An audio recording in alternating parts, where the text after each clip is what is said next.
कल अपन पशुपालन के अंदर देख रहे थे भैंसों की नस्लों की ट्रिक अपन ने देखी थी, गायों की नस्लों की ट्रिक देखी थी। आज अपन विस्तार से एक एक नस्ल का वर्णन पढ़ेंगे और उनको बड़े तरीके से सामान्य जानकारी वगैरह पढ़ेंगे भैंसों के बारे में कि भैंसे नस्लें कौन कौन सी है और कौन कौन से अपने एग्जाम की दृष्टि से इम्पोर्टेंट है। तो सबसे पहले मैं जो अपन ने कल बात की थी ट्रिक की, अपन एक बार दोबारा से ले लेते हैं। यानी कि बेटा मैंने कल आपसे चर्चा की थी कि जो भैंसों की नस्लों की ट्रिक थी वो क्या थी? श्री रामो, श्री रामो, श्री रामो, सूरत जाना, सूरत जाना, श्री रामो सूरत जाना, मेरे बाप से भैंस लाना, मेरे बाप से भैंस लाना, मेरे बाप से भैंस लाना, श्री रामो सूरत जाना, मेरे बाप से भैंस लाना। ये अपन ने इस ट्रिक के बारे में देख रहे थे और अपन ने बात करें तो पहले देखा था रावी। पहली कौन सी है? रावी। कौन सी रावी? नीली रावी। कौन सी रावी बेटा? नीली रावी। दूसरी कौन सी थी? मुर्रा। कौन सी बेटा? मुर्रा। तीसरी कौन सी बेटा? शूरती। कौन सी है? शूरती। जैसे क्या होता है बेटा? जाफराबादी, जाफराबादी, जाफराबादी। नेक्स्ट में बात करूंगा ना, ना से होता है नागपुरी। नागपुरी नहीं, नागपुरी किसकी होती है? गाय की। और नागपुरी किसकी होती है बेटा? भैंस की। मैं से होता है बेटा मैसाना। कौन सी? मैसाना। मैं से क्या होता है? मैसाना होता है। मैं बात करूंगा र से क्या होता है? तो र से होता है रथ। क्या होता है बेटा? रथ। और बा से क्या होता है? तो बा से होता है बदावरी। क्या होता है बेटा? बदावरी। और प से लास्ट क्या होता है बेटा? प से पंढरपुरी, पंढरपुरी, पंढरपुरी, पंढरपुरी। इनके बारे में अपन ने कल देख लिया था बेटा। अब अपन पढ़ेंगे आज भैंसों की नस्लों के बारे में कि जो भैंसों की नस्लें हैं और कौन कौन से अपने एग्जाम में की दृष्टि से इम्पोर्टेंट है और किस हिसाब से अपन को पढ़ना है। तो मैं सबसे पहले इंट्रोडक्शन की बात करता हूँ कि जो भैंस है, भैंस की नस्ल, भैंस की नस्ल यानी कि बेटा बफेलो ब्रीड की अगर मैं चर्चा करता हूँ, भैंस की नस्लों की मैं अगर चर्चा करता हूँ तो इसके बारे में सबसे पहले तब मैं बात करता हूँ कि जो भैंसें हैं, भैंस का जो जूलॉजिकल नेम है, यानी कि अपन किसकी बात करेंगे बेटा? जूलॉजिकल नेम, जूलॉजिकल जेड क्या बेटा? बुबेलस, बुबेलस, बुबेलिस, बुबेलस, बुबेलिस, बुबेलस, बुबेलिस क्या होता है इसका? जूलॉजिकल नाम होता है, यानी वैज्ञानिक नाम होता है। नेक्स्ट में बात करूँ इसकी कुल की, यानी कि इसकी फैमिली। अगर मैं बात करूँ नेक्स्ट इसकी फैमिली, यानी कुल की बात करता हूँ तो इसका जो कुल होता है वो कौन सा होता है बेटा? बोविडी। कौन सा होता है? बोविडी। कौन सी समझ रखती है? बोविडी। मैं नेक्स्ट बात कर रहा हूँ इसकी उत्पत्ति स्थान की, कि जो भैंस है इसका उत्पत्ति स्थान क्या माना जाता है? तो इसका उत्पत्ति स्थान माना जाता है भारत। क्या माना जाता है? भारत। यानी कि मैं कह सकता हूँ बेटा कि भारत, यानी कि कह सकते बेटा भारत को भैंसों की जननी कहा जाता है। भैंसों की जननी कहा जाता है। जननी कहा जाता है। जननी कहा जाता है। भैंसों की जननी किसे कहा जाता है बेटा? भारत को। यानी कि भारत में सबसे ज्यादा भैंसें पाई जाती हैं, यानी कह सकते हैं। ठीक है, इसके बाद में बात करता हूँ बेटा इसके मांस की। भैंस का जो मांस होता है उसे क्या कहते हैं? भैंस के मांस को कहते हैं बकरी। क्या कहते हैं बेटा? बकरी। इसे क्या कहते हैं बेटा? फ्लैश। बकरी या फिर फ्लैश। लेकिन एक भैंस होती है इसके अंदर बेटा जिसका नाम है दलदली भैंस। कौन सा नाम बेटा? दलदली भैंस। दलदली भैंस। और दलदली जो भैंस होती है, दलदली भैंस, उसके मांस को क्या कहते हैं बेटा? दलदली भैंस के मांस को केरा बीफ कहते हैं। क्या कहते हैं बेटा? केरा बीफ कहते हैं। और इसका वैज्ञानिक नाम, जूलॉजिकल नेम क्या है? बुबेलस केराबेरिस। इसका जूलॉजिकल नेम क्या बेटा? बुबेलस कैराबेलिस। अगर इसका पूछा जाए जूलॉजिकल नेम क्या है बेटा, बुबेलस, बुबेलस, बुबेलस कैराबेलिस, कैराबेलिस, बेलिस, कैराबेलिस। ये किसका जूलॉजिकल नेम है, जलीबेस का। वैसे जलीबेस का क्या है, बुबेलस, बुबेलिस। अब मैं बात करता हूँ बेटा इसी के संदर्भ में, जो बेस होती है इसके अंदर मास हो गया। अब मैं बात करता हूँ गर्भकाल, इसकी बात करूंगा बेटा, गर्भकाल। बेस का गर्भकाल कितने दिन का होता है बेटा, तो बेस का गर्भकाल 310 दिन का होता है। कितने दिन का होता है बेटा, 310 दिन का इसका गर्भकाल माना जाता है।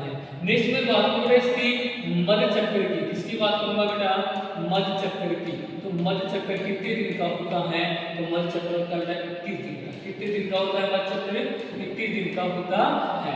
नेक्स्ट में बात करूंगा मध्यकाल की, मध्यकाल। और बेटा बेस का जो मध्यकाल होता है कितना होता है, तो 12 से 36 घंटे। मध्यकाल कितने घंटे का होता है बेटा, 12 से 36 घंटे होता है। अब गर्भकाल क्या होता है बेटा, यानी कि गर्भधारण से लेकर ज्ञानी तक का जो समय होता है वो गर्भकाल कहलाता है।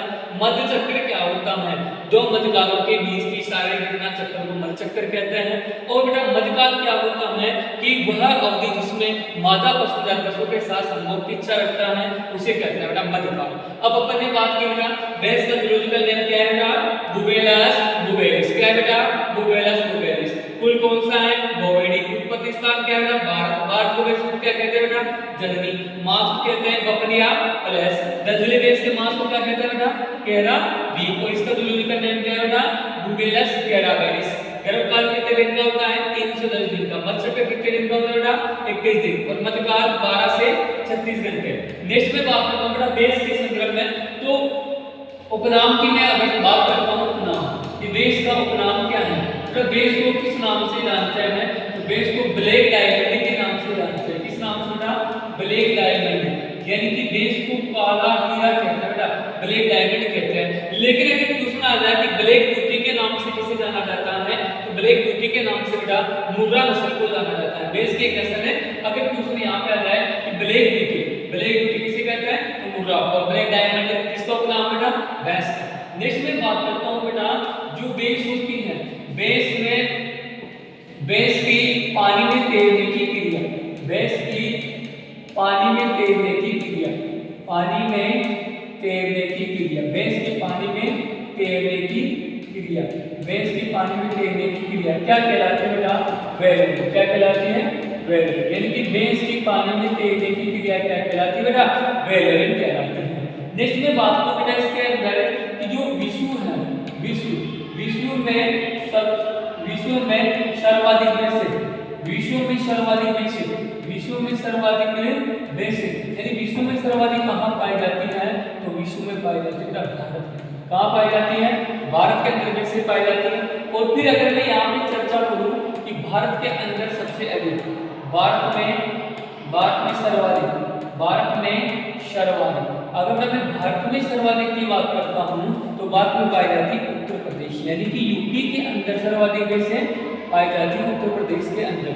नेक्स्ट में बात करूँ राजस्थान के अंदर, यानी कि राजस्थान में सबसे ज्यादा वैसे, राजस्थान में सर्वाधिक अब राजस्थान में अगर सर्वाधिक की मैं बात करता हूँ बेटा, तो राजस्थान में सर्वाधिक पाई जाती है जयपुर के अंदर। कहाँ पाई जाती है वैसे सर्वाधिक, जयपुर के अंदर। ये हो गया बेटा भैंसों की जानकारियां चल रही है। नेक्स्ट में बात करता हूँ कि जो भैंसें होती हैं, अब राजस्थान में हो गई, भारत में हो गई, विश्व में हो गई। इसके अलावा मैं अगर भैंसों में बात करता हूँ तो बेटा क्या नाम से जो भैंस होती हैं, भैंस के अंदर अपन को और भी कुछ, जैसे कि तो केंद्रीय भैंस अनुसंधान संस्थान, क्या बेटा, केंद्रीय भैंस अनुसंधान संस्थान, भैंस अनुसंधान संस्थान, केंद्रीय भैंस अनुसंधान संस्थान कहाँ स्थित है, तो केंद्रीय भैंस अनुसंधान संस्थान कहाँ है बेटा, हिसार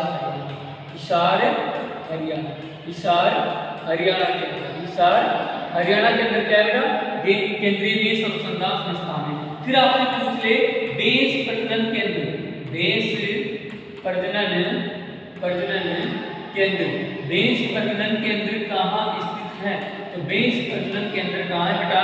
तो वल्लभनगर, वल्लभनगर। और वल्लभनगर कहाँ है?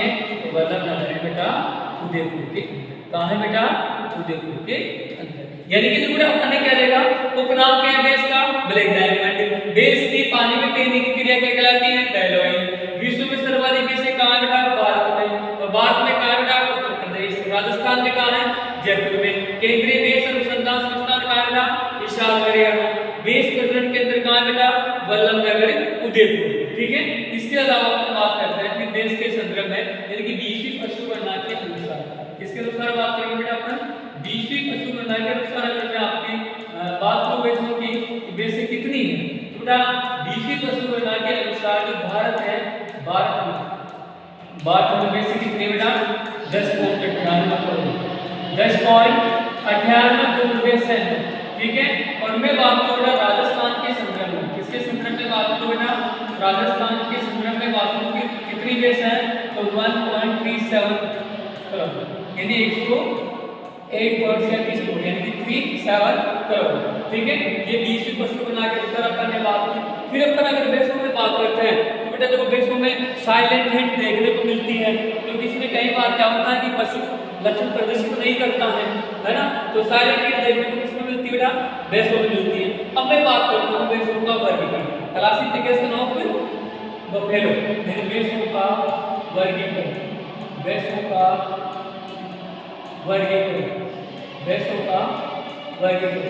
मतलब बेसों का अगर मैं वर्गीकरण की बात करता हूँ तो बेसों को कितने भागों में बांटा गया है? 2। कितने भागों में बेटा? 2 भागों में बांटा गया है। देखिएगा कौन कौन से भाग हैं। तो सबसे पहला अगर मैं बात करता हूँ बेटा वर्गीकरण में, तो पहला भाग का नाम है जैसे कि जलीय बेस। कौन सी बेस बेटा? जलीय। कौन सी बेस? जलीय बेस। कौन सी बेस बेटा? जलीय बेस। और दूसरी कौन सी बेटा? तो दूसरी है दलदली बेस। कौन सी बेस? दलदली बेस, दलदली बेस। बेटा जलीय बेस की अगर मैं बात करता हूँ तो ये जलीय जो बेस है ये कहाँ पाई जाती है? तो जलीय बेस बेटा ये भारत में पाई जाती है। कहाँ पाई जाती है? भारत में पाई जाती है, भारत में पाई जाती है। ठीक है। और ये कहाँ पाई जाती था? तो ये विदेशों में पाई जाती है, विदेशों में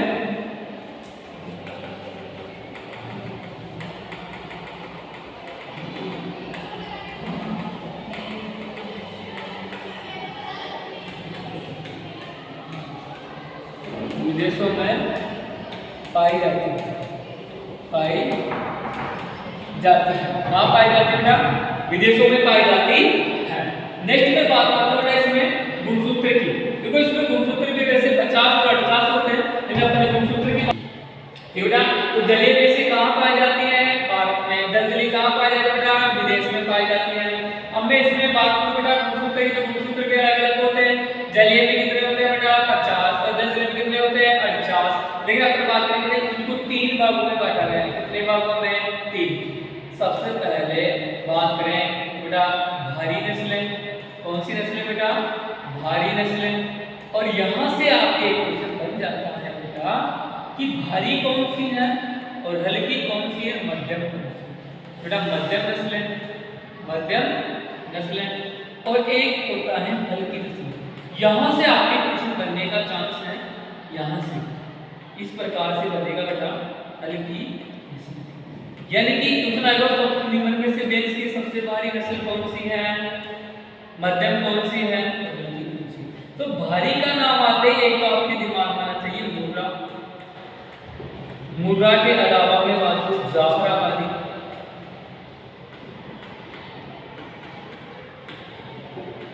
और जाफराबादी के अलावा एक होता है बेटा नीली। कौन सी रावी?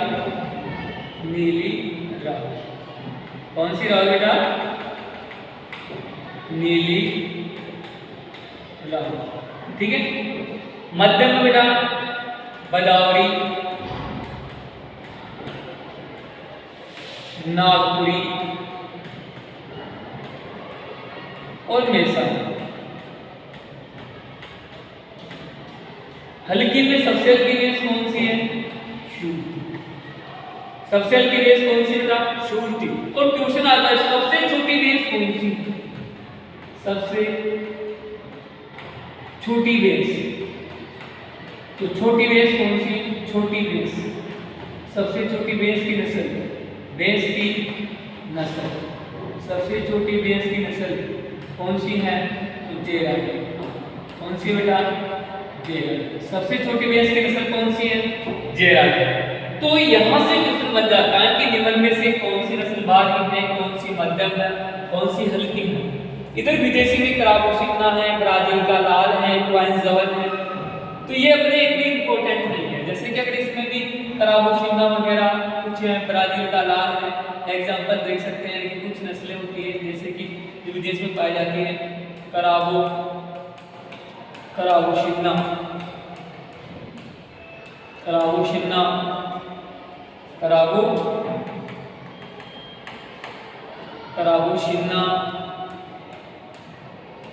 ब्राजील का लाल, ब्राजील का लाल,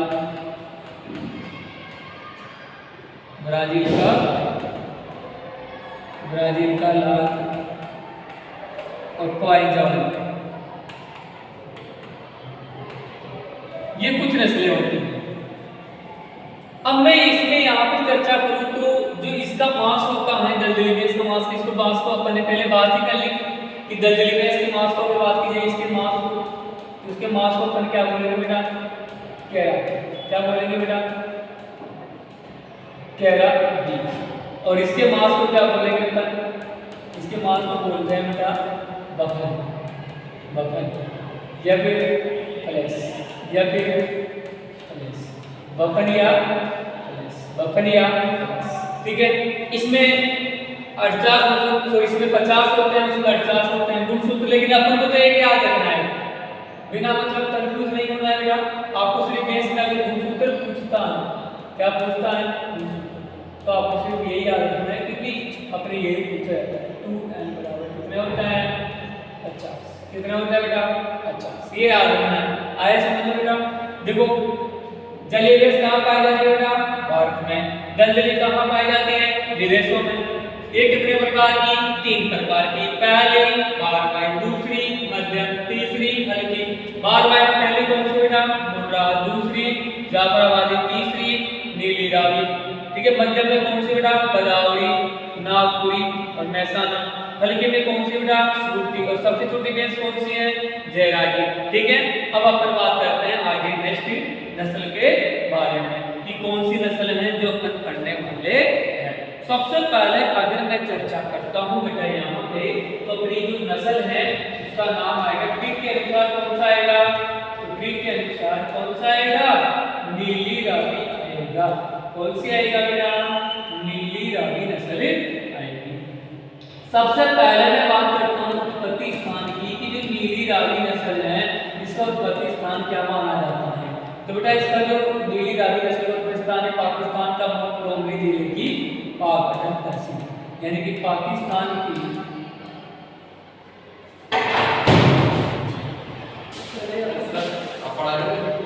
नीली रावी नस्ल की बात करते हैं तो बेटा नीली रावी नस्ल का उत्पत्ति स्थान है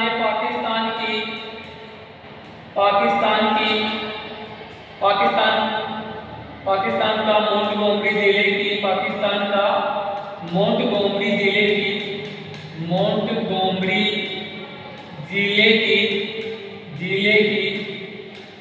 की पाकपटन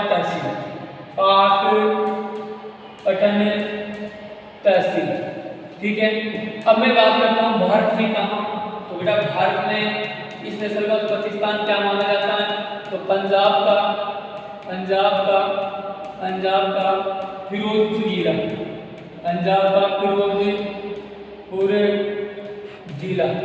पंजाब का फिरोजपुर जिला। नेक्स्ट में बात करता हूँ बेटा, तो बेटा इसका जो उपनाम होता है, उपनाम इसको किस नाम से अपन जानते हैं? तो बेटा इसको अपन एक तो पंचकल्याणी के नाम से भी जानते हैं, पंचकल्याणी। इसी को अपन बोल देते हैं दूसरा नाम पंचभद्रा, पंचभद्रा भी बोल देते हैं। ठीक है, अब मैं बात करता हूँ इसकी विशेषता की। इसकी जो विशेषता है वो क्या है? सबसे पहले अगर मैं बात करता हूँ बेटा, तो यह पशु सतलज नदी के किनारे पाए जाते हैं। नदी के किनारे पाए जाते हैं। किनारे, नदी के किनारे, नदी के किनारे पाए जाते हैं, पाए जाते हैं। और सतलज नदी का पानी और सतलज नदी का पानी नीला होने के कारण, नीला होने के कारण इसका नाम नीली रावी रखा गया है। इसका नाम नीली रावी रखा गया। ठीक है, दूसरी बात करते हैं दूसरी विशेषता की। इसके माथे पर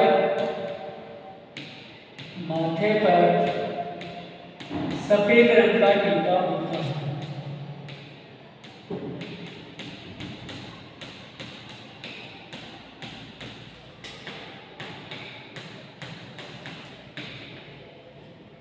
है।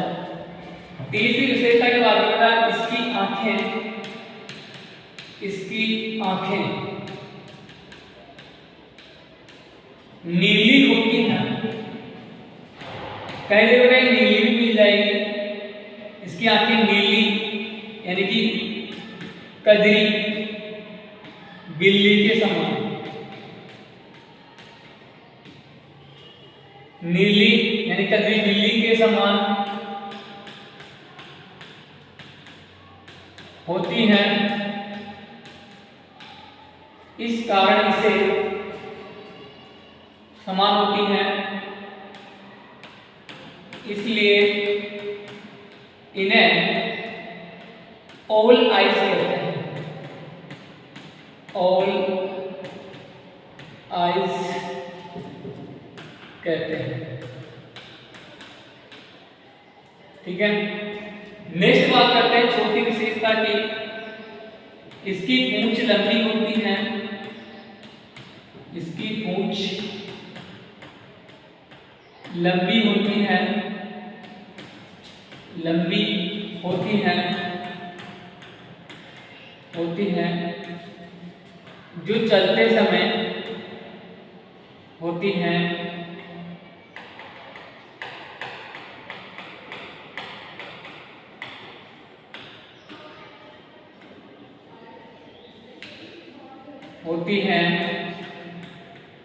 जो चलते समय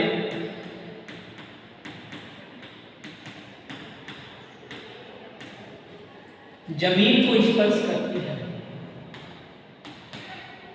जमीन को स्पर्श करती है।